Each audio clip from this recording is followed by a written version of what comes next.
Renovo os meus cumprimentos. Não irei já, como hei de dizer, o meu caderno de encargos está cumprido na minha primeira intervenção. Não vou agora maçar muita audiência. Quero apenas começar por cumprimentar os membros deste painel.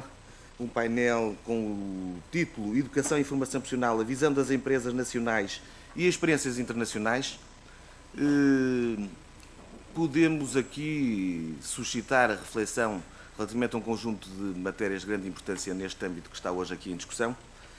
Temos um painel muitíssimo qualificado e eu, até para simplificar, iria apresentar já os quatro membros do painel e depois daríamos a palavra, pela ordem que está prevista no programa, a cada um deles. E, portanto, tenho o gosto de começar por apresentar o Sr. Engenheiro Joaquim Menezes, que é atualmente Presidente do Centro Tecnológico da Indústria de Moldes, que é Presidente da Iberomoldes. Tem um currículo extensíssimo, mas com substância, não meramente formal, como há pouco referíamos. Aliás, como os restantes membros deste painel. E, portanto, penso que a referência ao facto de ser Presidente de uma empresa de referência e também de um centro tecnológico de referência, por si só, já contextualizam a sua intervenção e a sua pessoa. Também o Sr. Dr. Pedro Henriques, que... Peço desculpa, que agora perdi-me aqui que é Diretor de Recursos Humanos da Siemens, tem uma vida profissional também ligada à gestão de recursos humanos de grande relevância. O Sr. Engenheiro Luís Paiva, administrador da Visabeira, também com grande experiência no mundo da indústria, e o Sr. Dr. Hans-Jürgen Müller, que é atualmente administrador da ATEC, com grande experiência no domínio da qualificação e formação, que nos pode também transmitir uma visão diferente daquela que normalmente estamos habituados em Portugal neste domínio. Trabalhou na Siemens e, portanto, tem também um grande contacto com o mundo da indústria.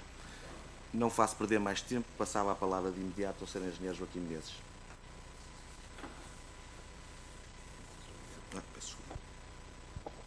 Bom, boa tarde a todos. Muito obrigado pelo convite que me foi formulado para estar aqui. Tenho aqui estado desde o início deste seminário e ao longo das intervenções várias que assisti, fez com que, de alguma forma, eu alterasse um pouco aquilo que tinha pensado dizer. Fundamentalmente, penso que o convite que me foi feito tem a ver com o meu posicionamento enquanto empresário, enquanto utilizador de recursos humanos e, de alguma forma, dar testemunho das dificuldades ou das vantagens que temos relativamente à preparação dos nossos quadros, dos nossos profissionais. Uma das coisas que logo de início me deu vontade um pouco de fazer aqui o desafio tem a ver com o local, inclusivamente onde esta sessão é feita. A Ordem dos Engenheiros, por um lado, mas por outro lado Lisboa. Gostaria muito que numa próxima oportunidade a organização tivesse a oportunidade de fazer esta sessão na Marinha Grande, porque, por razões, enfim, óbvias, aquilo que me interessa fundamentalmente na minha vida profissional de todos os dias reside na Marinha Grande e nas empresas que aí estão sediadas. Não só as nossas, mas também aquilo que eu considero um cluster de excelência industrial em Portugal. A formação profissional é um facto na Marinha Grande, é um pequeno cluster de muitas vontades, particularmente vontades dos empresários e da associação, neste caso do setor de moldes, que tem sabido ao longo dos 60 anos de existência, muito mais do que isso, sabido adequar a sua mão de obra às necessidades sempre crescentes e sempre mais exigentes da nossa oferta no mercado.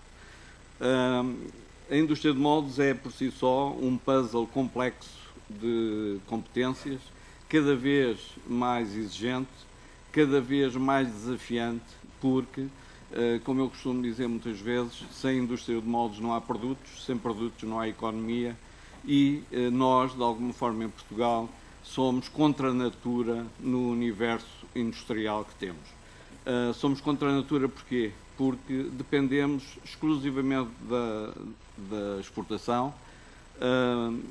Apenas cerca de 5 a 6% da nossa produção nacional ela é consumida pelas nossas empresas nacionais e, como tal, estamos expostos àquilo que é de mais competitivo, de mais agressivo, ao nível mesmo da intervenção nos mercados e na nossa exposição enquanto fornecedores de cadeias de valor altamente exigentes.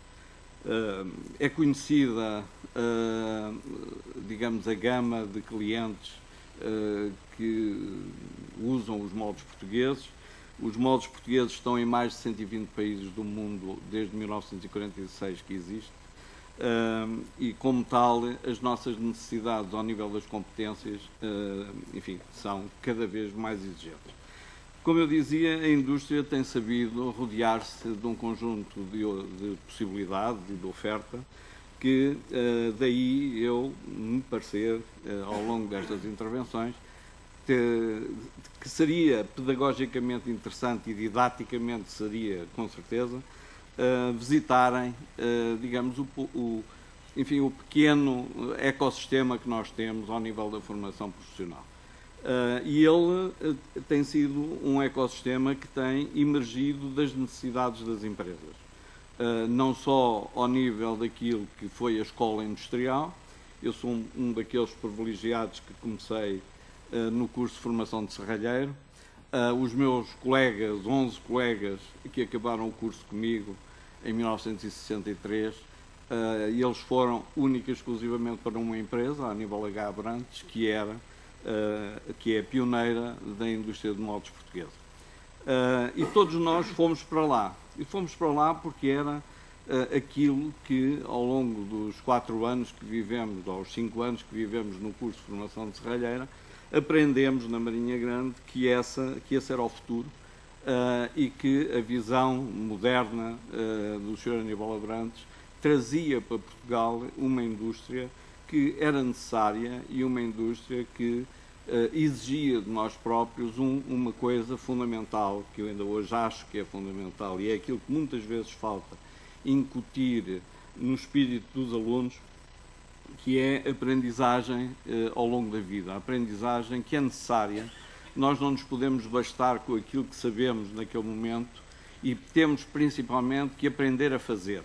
E essa é uma tónica fundamental na indústria de moldes. Ninguém lá está para nos ensinar o que devemos fazer a seguir.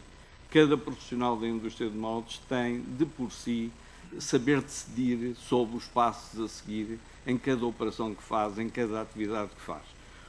Como eu dizia também, o setor de moldes é cada vez mais muito abrangente. É um setor que vai desde a concepção até à produção do produto final. Não é mais aquilo que se convencionou dizer que era a indústria de moldes. A indústria de moldes hoje em dia até foi, por razões, enfim, de marketing, redenominada Engineering and Tooling, porque ela é muito mais abrangente naquilo que nós fazemos. E fazemos desde a concepção, desde aquilo das ideias ainda muito precoces que muitas vezes os clientes trazem e que nós sabemos desenvolver para melhorar aquilo que eles nos trazem. Sabemos fazer para que eles tenham, para que essas ideias tenham funcionalidade. Para serem funcionais, nós temos todos que ser um pouco engenheiros. Eu costumo dizer também que as pessoas, se quiserem emprego, que vão para a engenharia e que vão ter carreira. Não é só o emprego pelo emprego, é uma carreira. Algo que a indústria de moldes tem sabido desenvolver e está aí que pode demonstrá-lo.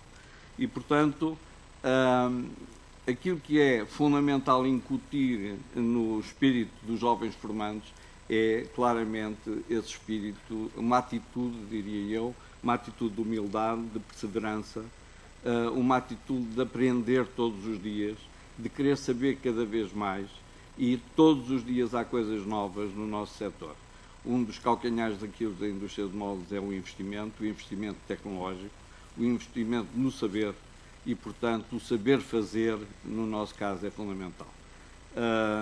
Eu penso que tem a ver com isso o facto dos 11 colegas meus que acabámos, 70% são empresários, empresários de sucesso, e como tal não necessitaram, enfim, do tal estigma que falámos há pouco.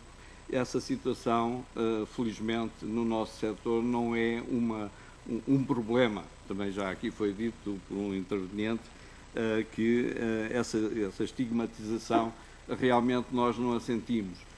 Por outro lado, quer dizer, talvez porque vivemos numa cidade em que é estimulante sob o ponto de vista da discussão das coisas. Já o foi mais, mas continua a sê-lo. E, portanto, o querer ser, o saber ser e, fundamentalmente, lutar para ser, eu penso que tem muito a ver com a capacidade empreendedora que, digamos, os profissionais de moldes têm sabido levar por diante. E é um pouco à volta disto que eu diria que é a minha mensagem, que tem a ver fundamentalmente com o tal incutir na formação profissional, chamemos formação profissional, digamos, o tal sentido de querer saber mais, não ser, digamos, a formação profissional estática, que ensina única e exclusivamente sempre as mesmas coisas, mas sim que se sabe inventar, que se sabe alterar, que se sabe adaptar às necessidades, no fundo, que a indústria tem.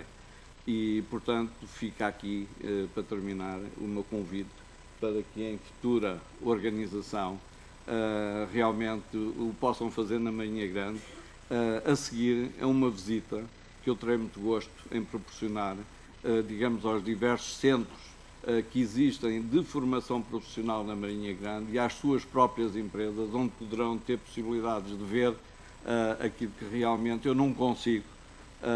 Pediram-me inclusivamente para eu não fazer apresentações de PowerPoint. É esse sentido que eu, nesse sentido que eu estou a fazer apenas esta intervenção, mas terei muito gosto em me fazer acompanhar na próxima vez com um filme em que provavelmente verão do que mais moderno existe no mundo e por isso mesmo o meu orgulho de pertencer à indústria de moldes. Muito obrigado.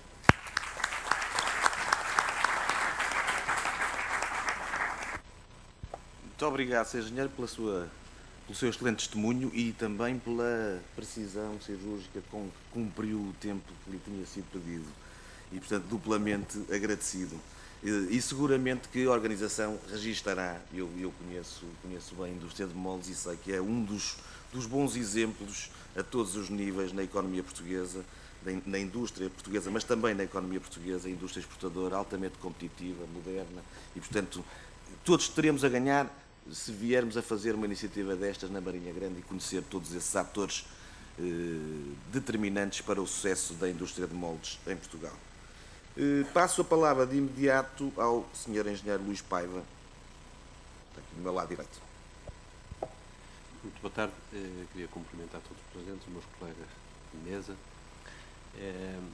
Obviamente que começo por fazer um registro de interesse, eu também sou ex-aluno dos Superiores do Exército, portanto, queria agradecer à ASP e à Associação o convite que me foi formado, em nome pessoal e da Visaber Indústria, que eu represento.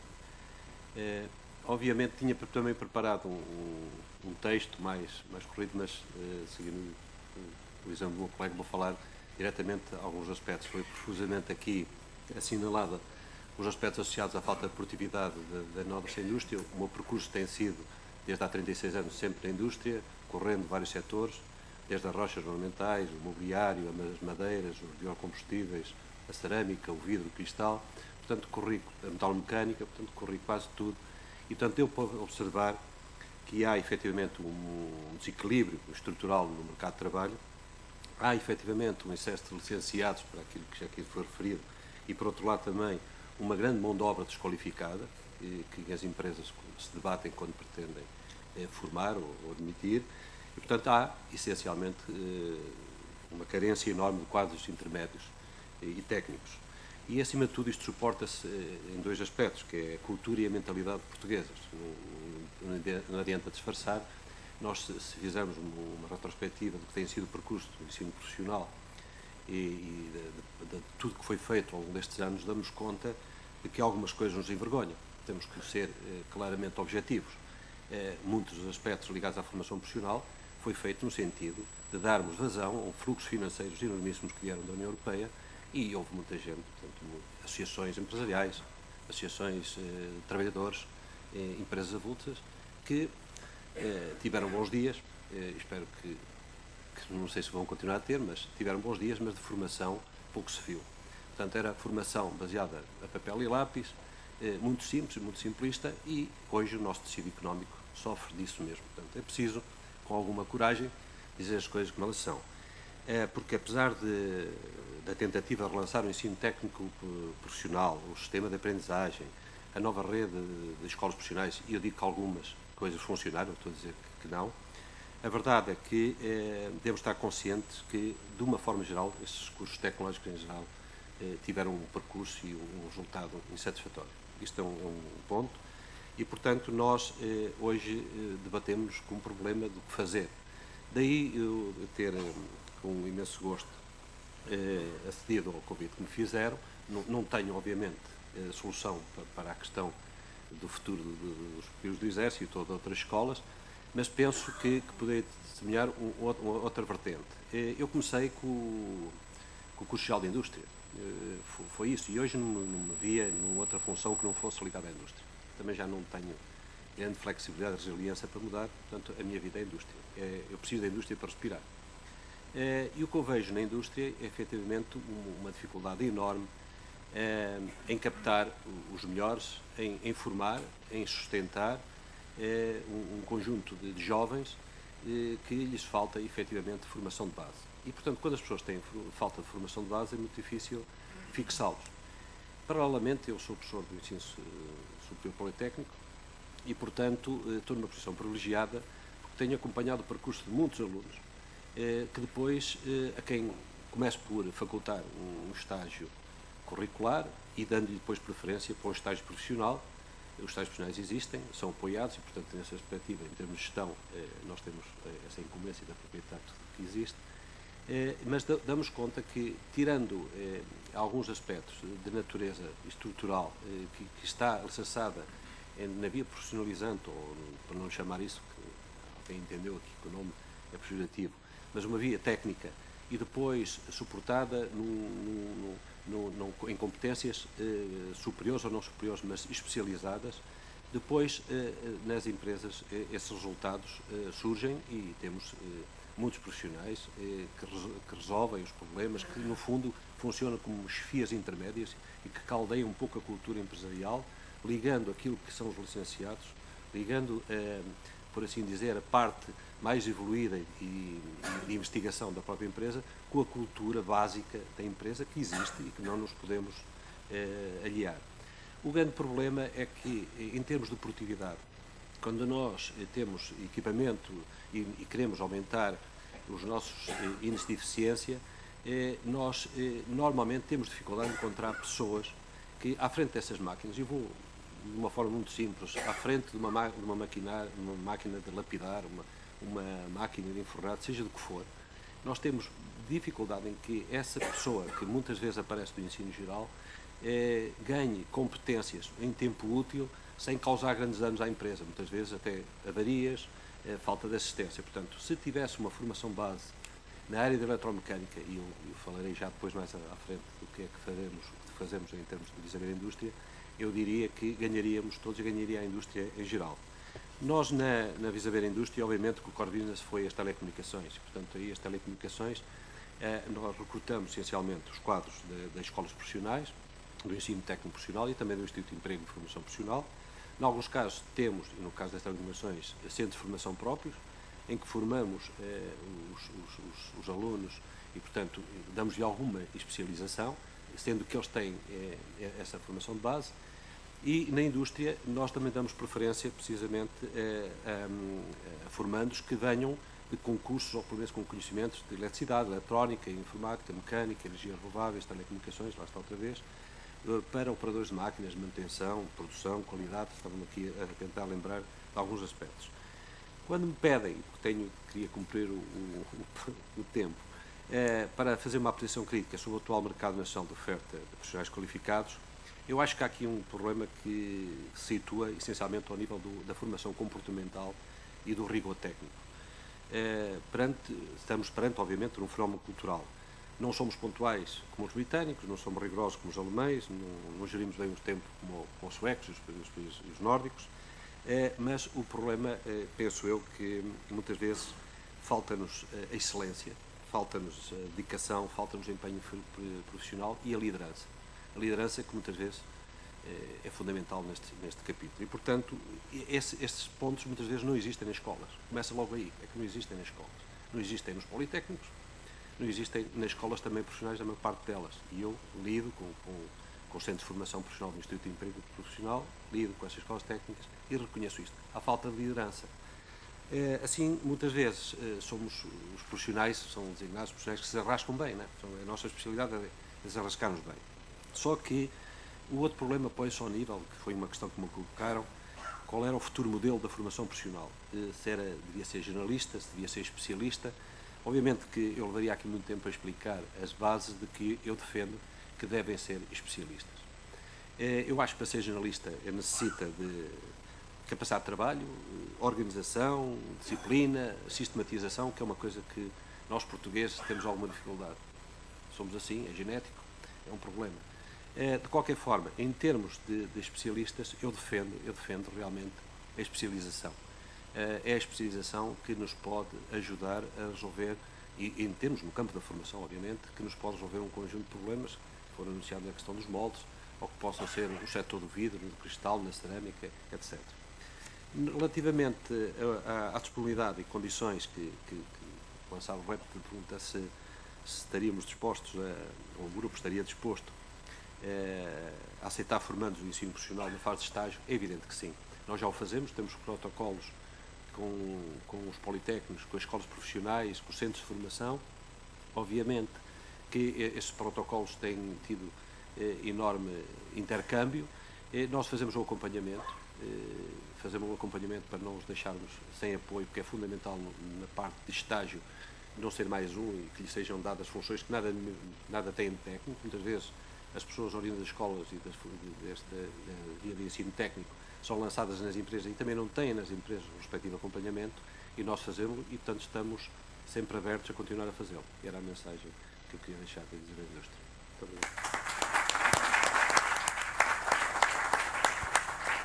Muito obrigado.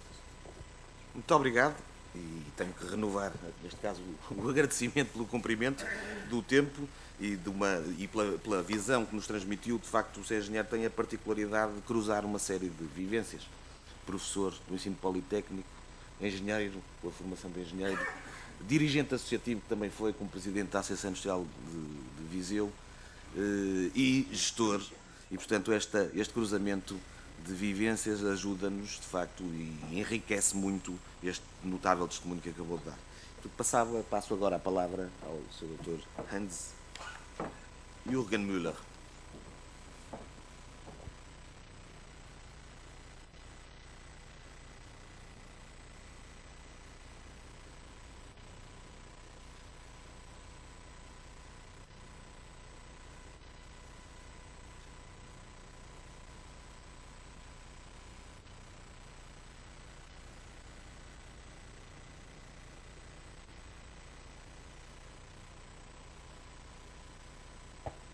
E estou a ver a apresentação e está agora também aqui. Muito boa tarde. Quero agradecer o convite para partilhar hoje o modelo alemão que existe em Portugal e é referenciado aqui como escola de formação da ATEC. Vou falar sobre empregabilidade, vou falar sobre qualidade, vou falar sobre produtividade. Estas são as palavras-chave que representam a imagem que empresas alemãs têm em termos da sua existência no mercado da indústria. O tema da qualidade são as marcas Volkswagen, Siemens e Bosch, e estas marcas, digamos, são representadas nesta entidade, a Associação de Formação para a Indústria, que é a Academia de Formação ATEC. A minha apresentação é uma apresentação, foi-me pedido fazer uma comparação também com o modelo alemão, como é o modelo alemão e como funciona este tema, que é tema da visita da chanceler Merkel em novembro, da aprendizagem dual. Foi-me pedido fazer esta comparação e assim partilho então aqui o tema sistema dual no exemplo o que existe em Portugal e o que a Alemanha, digamos, tem e os indicadores referentes ao sistema dual de formação. Nós temos aqui um leque de 3 empresas industriais que de longa data fazem parte do tecido industrial em Portugal. Temos aqui a Volkswagen, que decidiu no fim dos anos 80 de fazer uma instalação física de uma fábrica em Portugal. Já os carros de Volkswagen andavam aqui há muito tempo, mas decidiu produzir também estes próprios carros e realizou um projeto chamado Auto Europa, e a Volkswagen Auto Europa, a Siemens, a Bosch e a Kamaluz alemã, digamos, fazem esta entidade da academia, que em princípio foi criada para transferir o know-how que existe na Alemanha sobre o tema da formação profissional para Portugal. Especialmente quero aqui mencionar a Siemens, porque o meu percurso profissional foi 15 anos dentro da Siemens Portugal, e quando cheguei em 88 a Portugal, estava mesmo o tempo do início do tema da formação profissional e foram criados os primeiros escolas e, digamos, o que foi referenciado já hoje durante esta tarde, foi iniciado outra vez o tema da formação profissional em Portugal.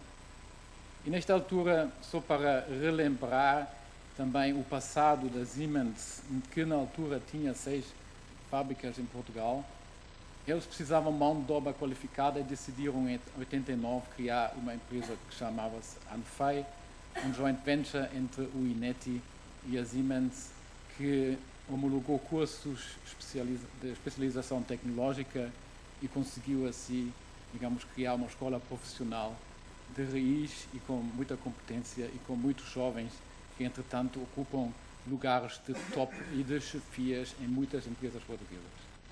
E a Bosch há muito tempo também a fazer aqui a sua produção em Braga e em Aveiro.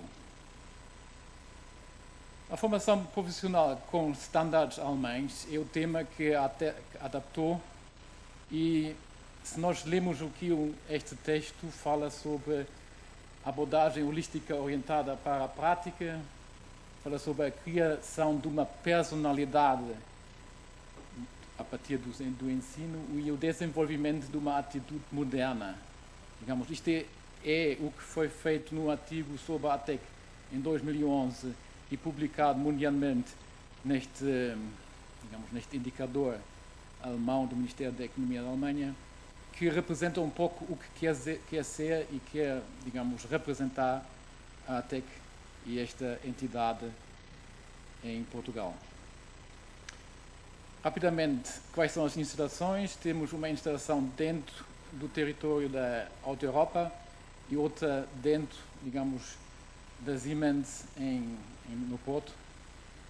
Temos mais 4 instalações, digamos, à volta do Porto, uma em Braga, São João da Madeira e também Aveiro e Viseu, onde executamos no total diariamente com jovens em formação profissional, 800 jovens em formação profissional, executamos ali a cerca de 15 cursos de formação profissional que são, digamos, desde dos cursos de aprendizagem até aos 7, que são os cursos de especialização tecnológica.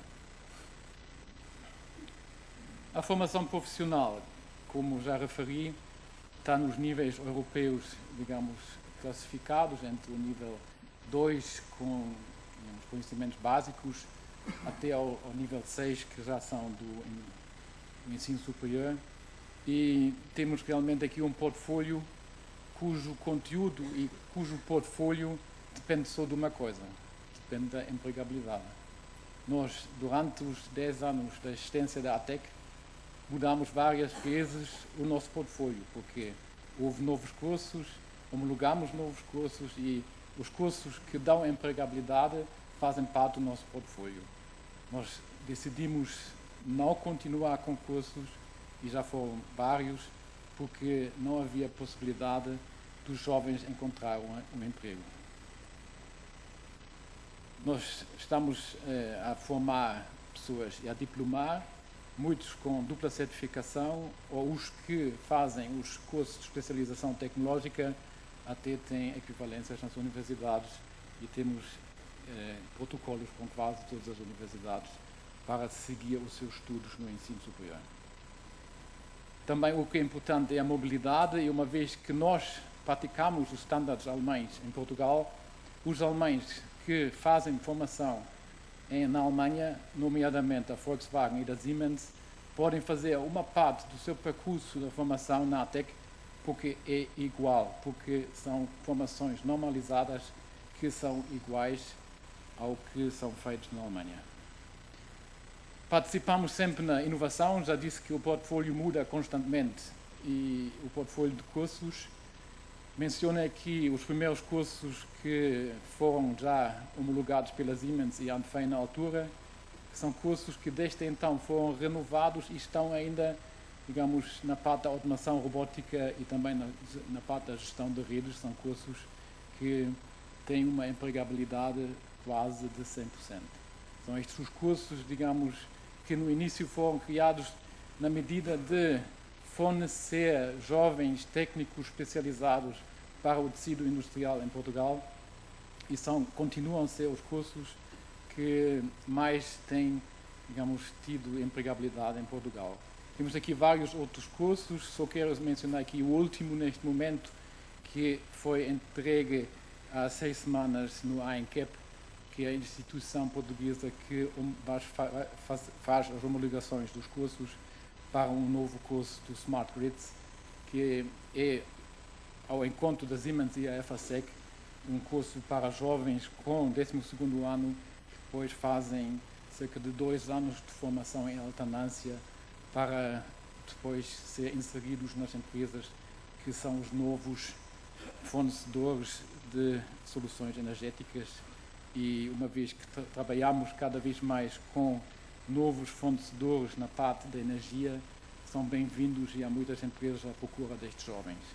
Então, inovamos, vamos proativamente ver o que no futuro de curto e de médio prazo é importante para as empresas e vamos trabalhar com as indústrias para conseguir homologar novos cursos para a formação profissional.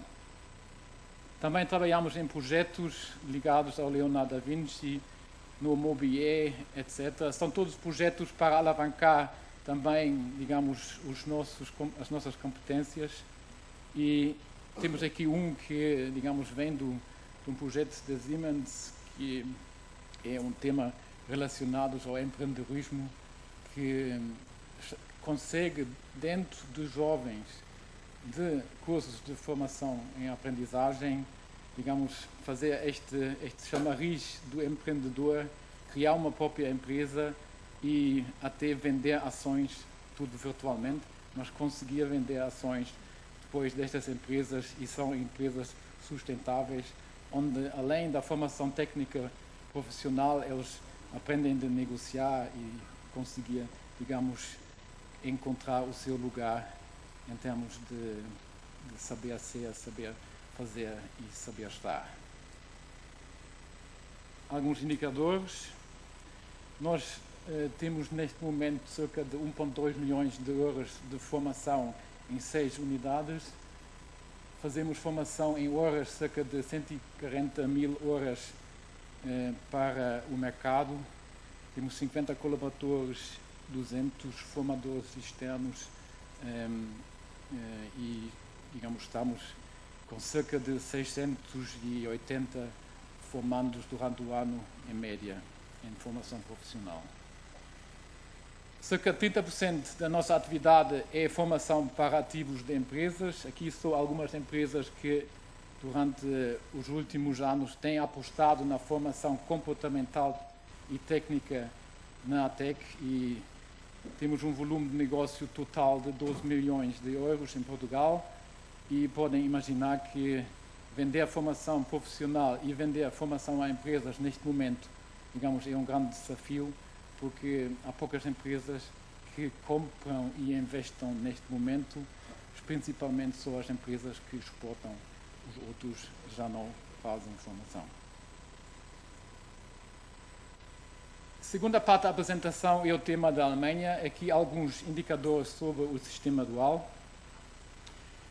Nós temos aqui, isto também foi um artigo no The Economist há pouco, a situação do desemprego. No total dos 27 países, digamos, neste momento, existe realmente esta situação lamentável e no terceiro pior é Portugal. Quando se vê a Alemanha, digamos, aqui, digamos, é a Áustria e depois vem a Alemanha, vê-se, por exemplo, a comparação entre a Alemanha e a Espanha, que é 5 vezes mais desempregados, digamos, na Espanha que na Alemanha. Isto é preocupante para um mercado único. Não vai funcionar se continuar assim. O mercado vai acabar. Estas são as previsões do The Economist, porque não pode haver estas divergências entre uns países com pouca parte de desemprego e outros que realmente estão a atingir níveis de cada quinta pessoa já não tem trabalho. Sabe, mais 3 slides.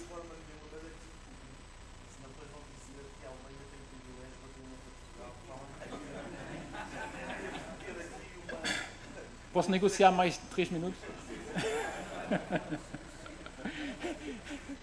E depois não precisam pagar tanto o crédito.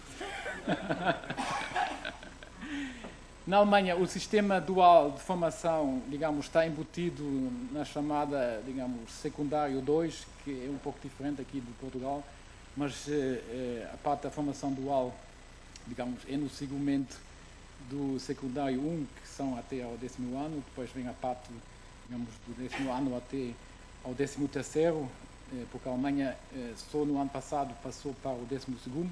Antigamente a Alemanha, para fazer o 12º ano, precisava de 13 anos.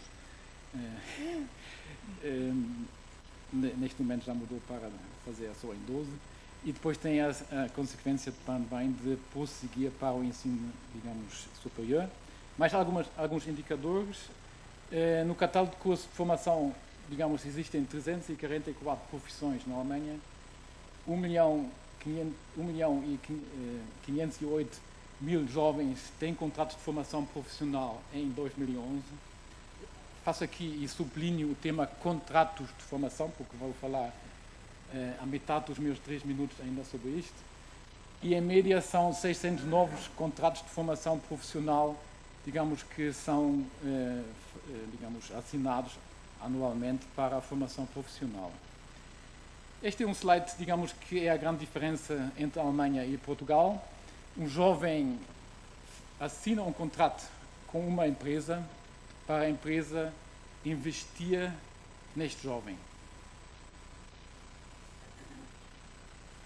O jovem ganha dinheiro e quando ele acaba o curso com sucesso, é admitido, digamos, realmente para a empresa. Mas a empresa já tem um compromisso com ele e vai, digamos, com ele andar durante pelo menos 4 anos na sua formação. E o custo por ano por um formado na Alemanha é à volta de 3.000 euros, 3.500 euros. porque o custo, digamos, real para a formação é 15 mil, mas uma vez que o formando é embutido nos processos industriais, ele, a partir do segundo ano, já pode fazer um payback do investimento. E assim funciona o sistema alemão. Na Alemanha, digamos, faltam neste momento preencher 33 vagas em empresas para jovens. Existe neste momento um roadshow da Alemanha, em Portugal, para captar jovens, para iniciar a mobilidade e preencher estes lugares nas empresas. Muito obrigado pela vossa atenção.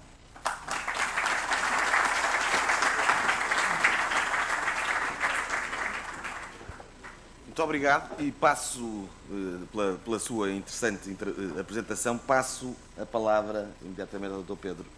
Pedro Henriques.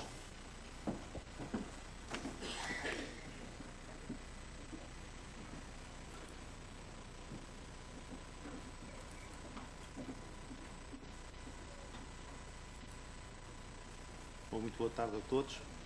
Gostaria de agradecer o amável convite para partilhar algumas ideias e ouvir outras. É sempre bom, é ótimo ter uma oportunidade destas. O primeiro desafio que se me colocou quando fui convidado para fazer aqui esta intervenção tinha que ver com o convite que já estava feito à ATEC. Como o Dr. Hans Müller há pouco disse, a Siemens é fundadora da ATEC, Escola de Formação Profissional. Tinha a ANFEI desde os anos 80 a formar todos os profissionais que precisava na indústria portuguesa e na indústria que tinha em Portugal, que eram muitas fábricas, e apoiar em termos globais outras empresas do grupo.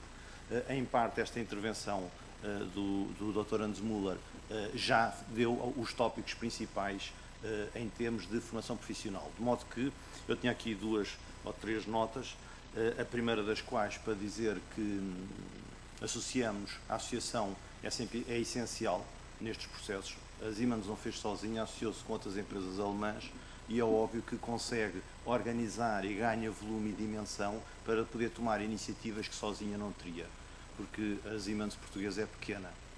E eu não estou a dizer isto com ironia, estou a dizer isto com a realidade. Ter capacidade para desenvolver, ter capacidade para formar, ter capacidade para qualificar exige muitos recursos que geralmente cada um de nós não tem. E, portanto, quem são os parceiros com quem nos podemos associar e como é que vamos trabalhar conjuntamente é o primeiro desafio. Não somos ricos e provavelmente nunca seremos, mas podemos organizar a qualificação, as empresas e responder a alguns dos desafios. A segunda nota, a Siemens é uma empresa alemã conhecida, não vou fazer slides, não preparei slides sobre a Siemens, tem 440 mil pessoas no mundo, tem 9 ou 10 áreas de negócio completamente diferentes, que vão da energia à indústria, da automação ao ferroviário, do setor da saúde, a outros. Não vos vou amassar com isto. Porque é que estou a dizer isto? No essencial, porque a Siemens, sendo esta empresa, em Portugal é gerida por portugueses. Praticamente todos, por um lado. E está cá há 108 anos. E o nosso objetivo todos os dias é estar cá pelo menos mais outros 108. Já somos centenários, ainda somos do tempo da monarquia e, portanto, a ideia é esta. E tudo o que fizermos cá, enquanto portugueses, porque temos o bilhete de identidade português no bolso, nós vamos fazê-lo a pensar na capacidade da empresa em Portugal, nas competências em Portugal e no desenvolvimento em Portugal. Em Portugal não quer dizer que vamos ficar fechados neste canto, nestes 90 mil km², porque este é mais ou menos um T0, não tem espaço para nos mexermos, quando nos viramos já falta espaço para o vizinho. É perceber o que é globalização, perceber o que são mercados globais, entender tanto quanto possível, porque por vezes não é fácil, quais são as grandes tendências, as mega tendências e, se possível e quando possível, anteciparmos. Esse é o desafio. Podemos seguir pela inércia e com a inércia só, fazendo as coisas que é suposto fazer, provavelmente não sei se seremos sustentáveis muito tempo. Portanto, ações novas, projetos transnacionais. Vindo aqui assim, mais em concreto, à apresentação que preparei, gostava de partilhar algumas notas, fundamentalmente colocando no papel de cidadão português, que foi ver uns quantos dados que o Ministério da Educação disponibiliza, mais alguns do Ministério do Trabalho, pô-los todos juntos em uns quantos slides e vou fazer só a minha leitura, ou uma leitura, para partilharmos, obviamente. Primeiro ponto, falamos em vias profissionalizantes e, sinceramente, com todas as reservas e, obviamente, que são simples opiniões, eu penso que a primeira condicionante é um fator cultural. São as conotações que a via profissionalizante teve ao longo dos tempos, não são os custos, não é o conhecimento, não são as pessoas, não é nada disto. São o enquadramento cultural. Demos-lhe determinadas conotações e, a partir daí, o nosso desafio está nas conotações e nesse dito enquadramento, mais do que em conseguir umas boas instalações, que às vezes não é fácil, ou de conseguir o equipamento ou o formador, que por vezes também não há. Mas o primeiro ponto que está, passo o termo, enquistado frequentemente este processo, são fatores de natureza cultural. Aquilo que nós achamos que é um senhor doutor, um senhor engenheiro, e aquilo que nós achamos que o outro profissional que não tem esse tipo de curso é ou não é. E cada um sabe como pensa. Às vezes temos um discurso muito franco e muito aberto e muito simples, mas depois as atitudes no dia-a-dia não sei se são sempre coerentes. Portanto, primeira limitação, e é a primeira, quase podia acabar o slide com a primeira, mas as outras também são relevantes, fator cultural. Nós é que criamos o nosso obstáculo. O que o Dr. Anos Muller há pouco apresentou sobre a ATEC, só gostava de reforçar um ponto. Empregabilidade 100% até há 2 anos atrás. E agora, corrija-me, Anos Muller, se não estou correto, eu julgo que há dias atrás me disse que estava com níveis de 70% a 80%. Um país que tem 17% de desempregados oficialmente declarados, conseguir empregabilidades de nível de 70% significa que se está a fazer alguma atividade e a ensinar alguma coisa que alguém está à procura no mercado e precisa. E, portanto, o driver é este. O maior desafio até há pouco tempo era conseguir manter os estudantes, os alunos, até ao 3º ano, porque eles no fim do 1º ano estavam a receber propostas das empresas, no fim do 2º a pressão aumentava e depois nós queríamos acabar os cursos e não conseguíamos porque eles saíam antes de acabar o 3º ano para ir trabalhar porque já estavam a receber propostas. Um ponto. Segundo, custo do ensino superior versus custo do ensino profissional. Aqui temos de ser pragmáticos, terra a terra e objetivos. Já hoje ouvi também dizer que custo profissional é mais barato. É mais barato e é uma variável a ter em conta, não é a única. Tudo o que nós fazemos todos os dias decidimos com vários fatores. O que queremos e quanto custa. Não pode ser só o que queremos.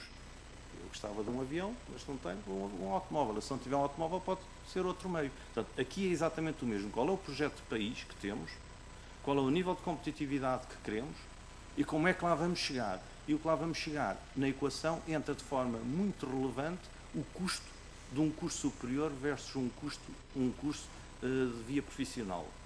Há um tempo atrás fiz um trabalho europeu, foi só na Europa, com 5 ou 6 países e cheguei a uma conclusão que, afinal de contas, já sabia, só que vi traduzido em números. É que nós, dos 6, era a Europa Central e do Norte, quase todos. Do Sul só tinha a Itália. Nós éramos os que tínhamos mais licenciados e tínhamos muito poucas pessoas nas vias profissionalizantes. Um número grande de países tinha o mesmo número de licenciados versus vias profissionalizantes e a Holanda tinha bastante mais profissionalizantes do que licenciados. E não creio que a Holanda seja menos competitiva do que nós. Acho que não é. Terceiro ponto, formações quais, formação, qualificação quais, porque de base tecnológica. Bom, nós podemos gostar de muitos cursos, de muitas áreas, de muitas formações. A realidade é que tudo o que nós hoje fazemos implica tecnologia. Já não vou para o telemóvel, já não vou para o BlackBerry, para o computador, ou para isto ou para aquilo. Tudo na nossa vida tem aumentado e vai continuar a aumentar nos próximos anos, assenta em tecnologia. Tudo o que nós compramos, tudo o que nós queremos, para bem e para mal dos nossos pecados, assenta em tecnologia. Portanto, tecnologia alguém tem que a desenvolver, alguém tem que a produzir, alguém tem que ter esse know-how. Formação tecnológica, seja universitária, seja intermédia, ou vias profissionalizantes, ou com qualquer outra designação que lhe seja dada, esse é um fator absolutamente essencial em termos estruturais, numa ótica de como é que o país tem que organizar-se e focar-se. E este aqui tem que ter prioridade, não é igual a outra formação que não tenha uma base tecnológica relevante, ou muito relevante. Vale o que vale, provavelmente algumas das pessoas poderão não concordar, mas de facto este é um ponto. Outro, fui ver os dados que estavam disponíveis e a outra coisa que também já sabemos, que é o número de alunos matriculados em cada curso e em cada nível de ensino versus o número daqueles que concluem. E de facto nós aqui, esta já não estou a dizer nenhuma novidade, já todos sabemos, mas encontrar quedas tremendas em que entre os inscritos e os que saíam, perdiam-se no caminho entre 30% e 70%. Quer dizer que não acho viável estar a fazer qualquer tipo de qualificação em que 70% dos formandos ou dos alunos saem durante o curso. Portanto, inscrevem-se, temos números muito grandes na matrícula, estranhei os números tão altos e depois fui procurar os licenciados e os que tinham concluído os cursos profissionais. E, de facto, perde-se um número tremendo que gera uma ineficácia muito grande no sistema globalmente considerado. Portanto, são as 4 notas. Agora, olhando para o conjunto, diria simplisticamente, dos cidadãos que estão entre os 12 e os 20 anos ou os 22 anos de idade, que são aqueles que vão estar no mercado de trabalho num período de tempo que vai começar dentro de pouco tempo até 40 anos, os próximos 30 anos. Fui primeiro pelos licenciados e ver que nas áreas das engenharias tem 18% dos licenciados em 2010, 2011 do total dos cursos em Portugal. E pode-se ver o total, onde é que nós estamos a formar pessoas, quando dizemos que já sabemos, em universidades, quantas são em percentagens. Vias tecnológicas, que não é só engenharia, tem transformação e até tem a construção incluída, todos juntos têm 18% dos licenciados. Licenciados, mestrados, toda esta área. Quer dizer que estamos a gastar 72%, e agora vou ser simplista, dos nossos recursos, não é necessariamente assim, mas 72% dos nossos licenciados estão a sair em áreas que não são de natureza tecnológica. 82%, peço desculpa. Portanto, este ponto é só uma nota, não vou dizer que tem que ser mais, não vou dizer que tem que ser menos, também confesso que eu nem engenheiro sou, portanto, se calhar sou um mau exemplo aqui nesta matéria. Segundo ponto, formação pós-secundária não superior, ou seja, há uma série de formações e de cursos que surgiram no âmbito das universidades, mas que não são cursos superiores. E nestes aqui, indo ao mesmo grupo, que é áreas de engenharia, não estou a falar de engenheiros, mas áreas de engenharia, transformação e construção, têm 27% do total. É certo que no número anterior, com licença, no slide anterior, estávamos a falar em 87 mil licenciados, dos quais 15 mil das áreas das engenharias, aqui já estamos a falar de um número pequeno, 2.890, 781 em 2.890. Portanto, o impacto aqui para a sociedade portuguesa é significativamente mais baixo do que é no primeiro. Vias de acesso ao ensino superior, não vos vou amassar aqui também com este ponto, só para vos dizer que simplisticamente existem 4 vias de acesso. A primeira é a via regular, respeita à grande maioria dos alunos que estão no ensino secundário, dá acesso ao ensino superior e hoje tem matriculados, e é muito importante a diferença entre matriculados e daqueles que saem e entram nas universidades. Matriculados têm 440 mil alunos em Portugal. Se formos ao ensino profissional, é um ensino que tem crescido substancialmente nos últimos anos, em número de inscrições. Está nas escolas públicas já há cerca de 10 anos, 10 ou 12 anos. Já tem 124 mil alunos matriculados este ano, em 2011, 2012, este ano passado, e que significa o número só destes alunos já 30% do total do secundário. Do secundário, que são estas 4 vias. Terceira via, que também dá acesso ao que é a outra via do ensino secundário, é a alternância. A terceira e a quarta são alternâncias entre a escola e a empresa. O dual, já há pouco o Dr. Anders Müller comentou, normalmente é para jovens de 18 a 25 anos, tem uma forte componente prática, já vamos ver os números à frente, em Portugal são números baixos, mas tem uma componente prática muito relevante. O vocacional, sei que para já é uma excelente promessa, vamos ver. Este ano começou com o ensino básico, para o ano vai começar com o ensino secundário. Pretende ser lançado proximamente em termos maciços já é de setembro do ano que vem e o ano seguinte. Vai assentar no modelo de alternância escola e empresa, em que a escola tem formação geral, tem disciplinas, indica ali como português, matemática, inglês, até educação física, mas o tempo letivo é distribuído com uma empresa. E a empresa vai assumir, ou vai necessitar de assumir, maiores compromissos. Vamos ver como é que isto funciona cá em Portugal. A carga horária é idêntica à do ensino tradicional, mas com uma componente prática maior. Portanto, destas 4 vias, nós até há 5 anos atrás concentrámos praticamente tudo na primeira. Há 5 anos que a segunda cresceu, agora aposta-se na quarta. Vamos ver que é complementar da segunda e até são compatibilizáveis. Olhando aqui para alguns números dos que concluíram o ensino secundário. Portanto, tivemos no ensino regular é a fatia dos cursos, é a fatia destes cursos que estão indicados, portanto, aqui com o 12º ano, do lado esquerdo. A via profissional, aqui concluídos, tem 23 mil, quando inscritos tem 124 mil. Portanto, na entrada vemos 120, não é o mesmo ano. Estes são os que entraram há 3 anos atrás.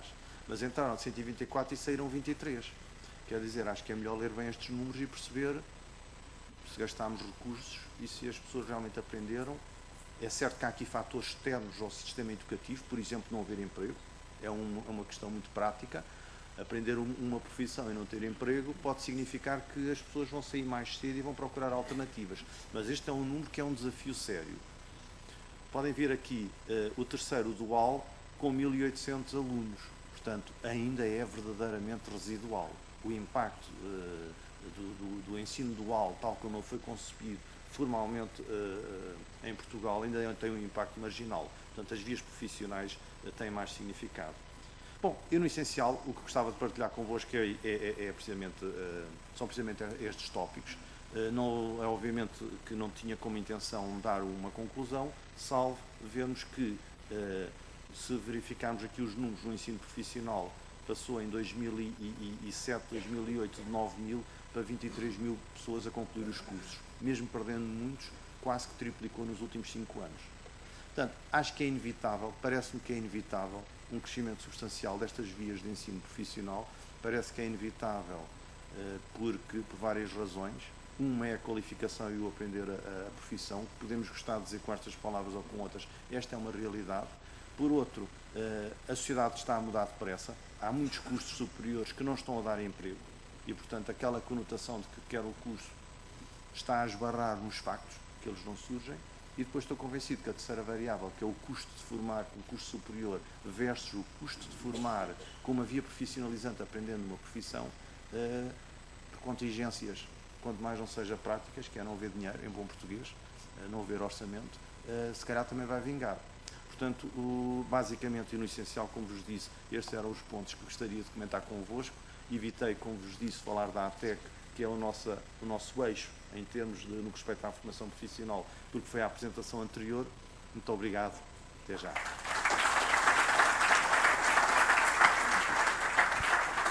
Muito obrigado. Nós, de facto, ainda estamos dentro, e largamente dentro do tempo que nos foi disponibilizado em termos de duração deste painel, só que já ultrapassámos em 10 minutos a hora prevista para o final.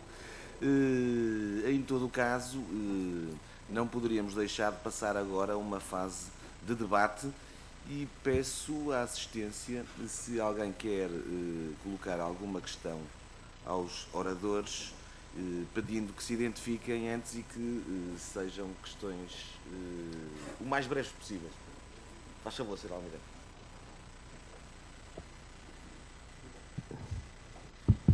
Vítor Gonçalves de Brito. Bom, eu vou fazer aqui um pouco, talvez, de advogado do diabo, mas no bom sentido, digamos, no sentido de aproveitar todo o manancial de experiência que está presente na mesa. Bom, o país é assimétrico. O que nós estamos aqui a tratar é, efetivamente, de um modelo, não é o modelo, é um modelo de ensino profissional para o país. Nós sabemos que, se fizéssemos aqui rapidamente um inquérito, se falasse de pescadores, e as pessoas, provavelmente, muitos diriam cachinos, área cerâmica, Aveiro, moldes, ou engenharia em tudo, Marinha Grande, enfim, por aí adiante. Mas acontece que há pessoas no Algarve onde não há essa indústria, há o turismo, mas o turismo, digamos, está confinado a uma determinada área.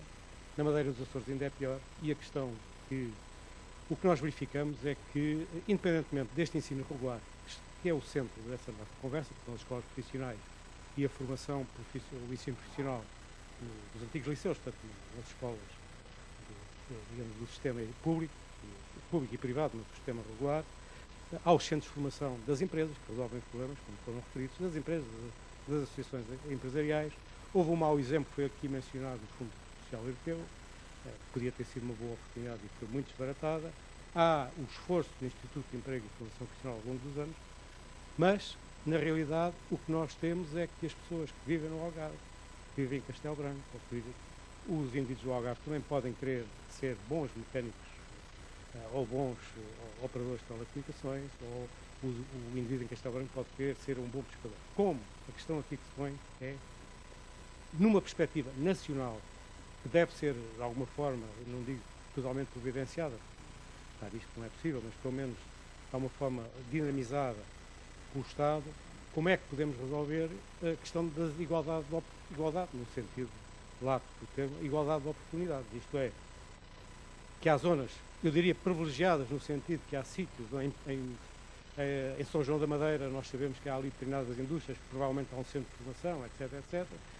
Marinha Grande, Aveiro, etc, etc. Bom, mas e há os outros sítios onde a indústria é extremamente, digamos, portanto, reduzida.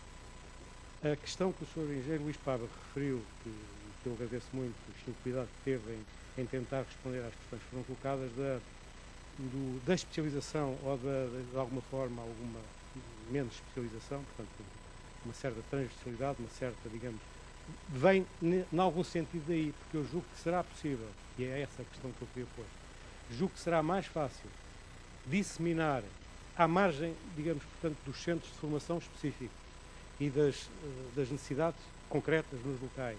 Será mais fácil disseminar pelo país todo, pela rede pública de ensino, formação menos especializada e deixar as especializações precisamente para, digamos, os centros de formação que já foram aqui mencionados. Portanto, era a questão que eu queria pôr, digamos, qual será quer dizer, se tem alguma pista, pronto, o meu problema é que, efetivamente, temos de ter um sistema que, nesta área também da formação do ensino profissional, tal como a formação artística, tal como outras áreas, tentarmos arranjar algo que responda às necessidades do país, por não estar a obrigar um indivíduo vir do Algarve para a Marinha Grande, que quiser ser um bom mecânico de precisão, ou um bom fresador, ou outra coisa qualquer. Obrigado. Eu, sem prejuízo de qualquer um dos quatro poderá responder, mas vou começar, até porque foi referido à Marinha Grande, vou começar por desafiar o Sr. Engenheiro Joaquim Menezes, até porque a formação que é efetuada na Marinha Grande é essencialmente dirigida àquela realidade empresarial e, portanto, é dentro dessa lógica. E, se calhar, provavelmente, essa é que é a lógica correta e o que há por fazer é outra coisa na responsabilidade do Estado, não é? Mas agora, vamos lá ver, queria ouvir a opinião. Eu penso que tem que haver aqui uma relação causa e efeito, não é?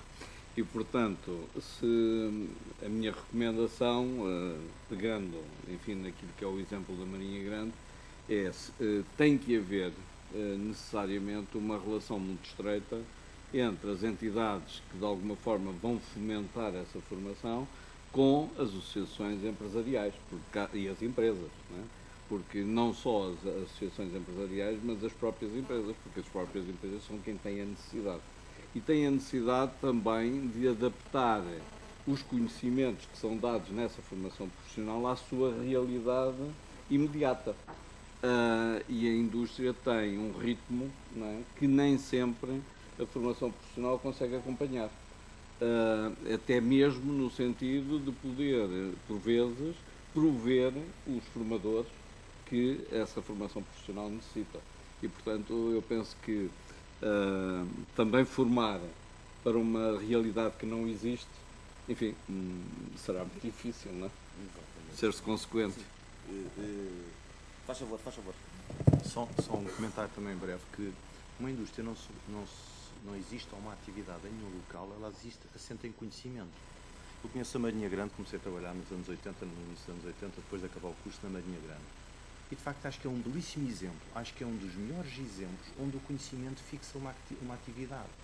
Ninguém se vai lembrar hoje de fazer uma indústria de moldes em Castelo Branco ou noutro lado qualquer, tem que ser ali. Porque quem sabe e tem o know-how está ali.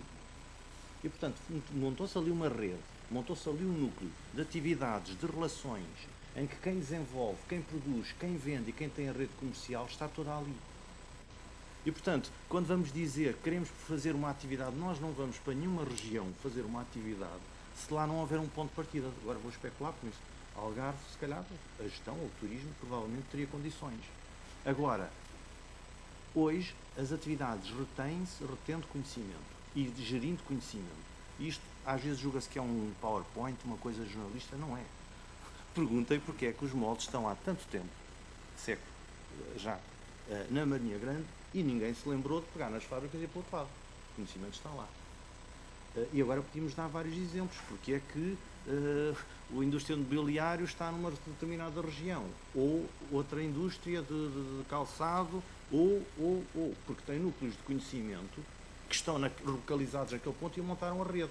Portanto, não se vai fazer formação primeiro para depois ter a atividade. A atividade é que até dinamiza a formação, e a formação a atividade. Portanto, há aqui uma dupla relação. Muito obrigado. Muito obrigado. De facto, a questão é absolutamente pertinente, mas a resposta do lado empresarial tem que ser sempre esta, pragmática.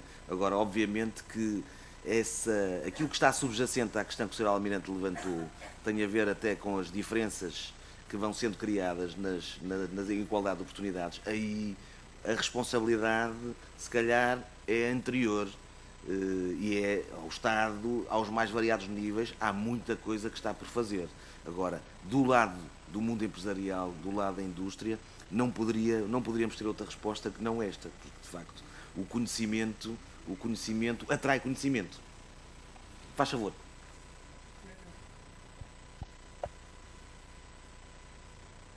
Eu queria pegar nas palavras do Jorge Marques, da APG.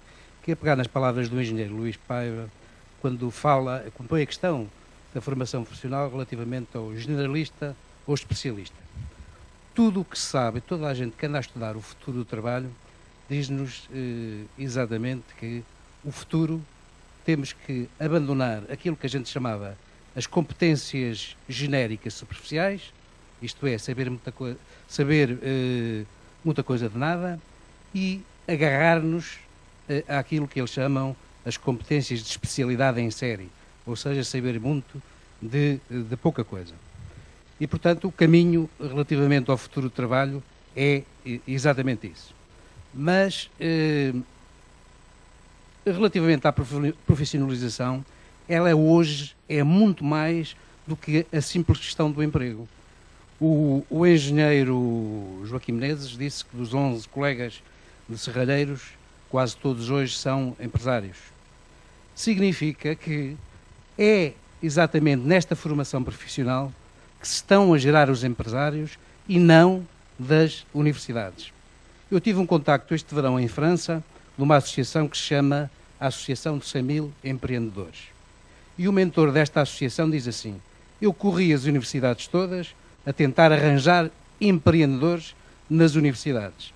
E onde eu os fui arranjar foi exatamente neste 12º ano de ensino profissionalizante. Portanto, Portugal que está hoje com um problema gravíssimo de desemprego, e o crescimento, ainda que ele ocorra, vai absorver muito pouco emprego. Nós temos que encontrar exatamente nesta questão da profissionalização os futuros empreendedores, as pessoas que vão gerar emprego para os outros. Nós, durante muito tempo, tivemos a mania dos centros de decisão e nós temos que nos virar completamente para aquilo que são centros de competências. E também nessa ideia do futuro do trabalho disse claramente uma coisa: nós temos que regressar à ideia de profissão. Regressar à ideia de profissão significa regressar ao espírito, à ética, à relação com o trabalho e à autonomia de trabalho. É isso que está escrito, digamos, naquelas pessoas que estudam o que vai acontecer, digamos, a muito curto prazo. Muito obrigado. Não sei se alguém quer fazer algum comentário. Está ali um candidato a uma questão. Obrigado. Eu gostava apenas só de pôr uma questão à mesa que está-se a verificar, e essencialmente agora no nosso país, com as dificuldades que há de emprego, é que há empresas a admitir pessoal que está licenciado, portanto pode desempenhar funções, de facto, ao nível daquilo que foi o tempo que ele gastou no estudo, e o que lhe é dado, muitas vezes nem sequer lhe é dada a possibilidade de ganhar, de tirar dividendos para um emprego que vai com um baixo ordenado. Portanto, Isto quer dizer o seguinte, há empresas que utilizam, de facto, indivíduos licenciados para os meter a desempenhar funções, que essas mesmas funções são desmotivadoras da sua continuação. Portanto, aqui cabe também, de facto, aos empresários em Portugal saber que existem pessoas licenciadas, existem pessoas com o 12º ano que certamente para desempenhar as funções que são necessárias servem perfeitamente. É desmotivador este caso e leva depois que as pessoas enfim, saem e têm que partir para outros locais, essencialmente agora para a África, etc. Estou a falar nisto, que é uma situação que aconteceu com o meu filho, que inclusive a nível bancário era-lhe pedido para ser admitido, teria que colocar em vez de licenciatura o 12º ano. Portanto, isto é ridículo que neste momento este sentido especulativo que existe também por parte de alguns empresários persista. Era só, muito obrigado. Muito obrigado. Já agora juntamos esta e a última questão, depois comentamos as duas. Tá, esse senhor aí. Portanto, eu sou Adelino Carmona, sou ex-aluno dos Pilos, e no seguimento ali do que disse o Sr. Almirante, tenho a dizer o seguinte. A questão do desenvolvimento económico, eu compreendo perfeitamente o problema das empresas, mas há uma questão nacional. Eu lembro perfeitamente, quando estudei economia na década de 60, nós estudávamos, naquela altura estava muito em voga o polo de desenvolvimento. Depois fixou-se em Setúbal, em Sines, e depois por várias... Toda a gente sabe que não seguiu em frente. Nas discussões acaloradas que nós tínhamos até com os professores da faculdade, nós dizíamos, era em Bragança o polo, era na Guarda, era em Castelo Branco, era na Covilhã, era em Porto Alegre, mas depois é muito próximo de Espanha. E depois chegámos chegámos a um consenso, quer em Aveiro, quer em Viseu. Viseu espalhava depois, portanto, o voluntário, o senhor engenheiro está-se a rir, mas chegámos a um consenso alargado do Estado.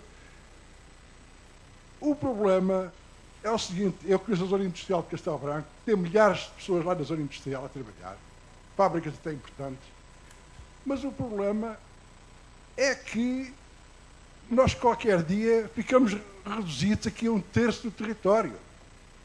Quem trabalha nas madeiras, nos pinheiros, nos eucaliptos, são romenos. As aldeias estão despovoadas. Nós qualquer dia os imigrantes ocupam aquilo tudo.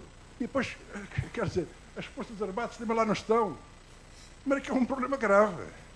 Eu compreendo perfeitamente a questão das empresas, tem que estar onde há o conhecimento, mas é um problema nacional. É só isto. Tem toda a razão, que é um problema nacional. Agora, alguém quer, Sr. Engenheiro, quer desafio a responder à questão colocada do subaproveitamento dos licenciados? Bem, acima de tudo, começa logo pelo desenquadramento, eu comecei por dizer isso no início. Licenciados, eu dou um exemplo. Portanto, o Instituto Politécnico, onde eu sou professor, faz as candidaturas todos os anos, e se eu for observar os candidatos aos ramos de engenharia, eu dei conta que houve cursos com empregabilidade alta, engenharia mecânica, por exemplo, 9, 8 alunos. Em contrapartida, no mesmo Politécnico, havia do ensino, aquilo que eram os antigos magistérios, escolas superiores de educação, concretamente, cheios de candidatos. Alguma coisa não vai bem. Ou as pessoas não veem a televisão, ou as pessoas não leem jornais, ou estão enganados, andamos todos no trilho errado. É evidente que houve algumas questões que foram introduzidas e com o qual eu concordo, nomeadamente a obrigação de ter relação positiva à matemática e à física, que é fundamental para o programa de engenharia, mas isto não explica tudo. Acima de tudo, volto a referir, isto é um problema de mentalidade. Há aqui algo já que foi referido, não adianta repetir isso. Portanto, como é que acontece isto nas empresas? Há empresas e empresas, não é? Certamente também um licenciado em determinados cursos são dignos, como qualquer um, e que o país precisa, seja História, seja Filosofia, seja o que for, ao fim de estar 1, 2, 3, 4 anos desempregado, começa a concorrer para caixa de supermercado, para telefonista, para o call center. Há muito nos call centers, muito licenciados. É evidente que isso é a luta pela sobrevivência. Não foi o empresário que pediu especificamente para o licenciado concorrer. Não, para um call center a função é aquela e paga-se X, não se paga Y. É evidente que não vai de acordo àquilo que foi os legítimos e naturais anseios do estudante que queimou pestanas, queimou o dinheiro dos pais, inclusivamente. Mas eu acho que este problema começou logo em casa, com a família. Começou logo no ensino secundário também. E, portanto, muitas vezes, às vezes, nós pais também deixámos de ter um papel que era um pouco, aqui há pouco referiram, quando um colega, ex-aluno dos pupilos, também disse, chegou aos pupilos e nós tínhamos que escolher, ou era indústria ou era contabilidade, ou comércio e contabilidade. E era para um lado ou para o outro.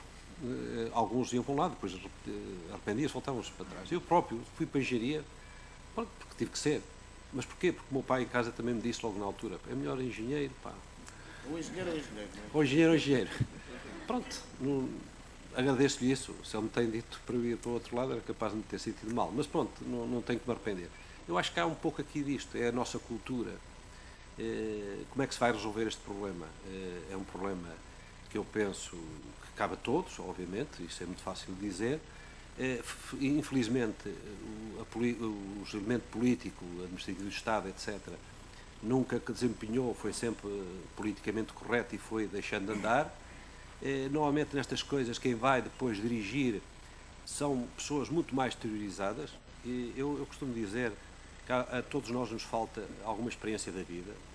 A mim, eu ando todos os dias a aprender, mas também reconheço que colegas meus do Politécnico, que são alguns com muito mais habilitações académicas que eu, quanto mais estudo, mais ignorantes ficam.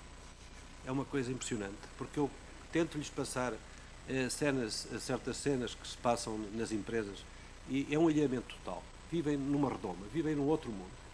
E, portanto, isto é complicado, ultrapassar estes obstáculos. Mas, normalmente, são essas pessoas que depois acedem aos melhores lugares. Não sei que frequentam, mas vão a ministros, alguns deles. Pronto, é o que temos. Muito obrigado. Eu vou já encerrar, mas só vou dar a palavra um minuto ao engenheiro Joaquim Menezes. Já tenho que desligar o seu.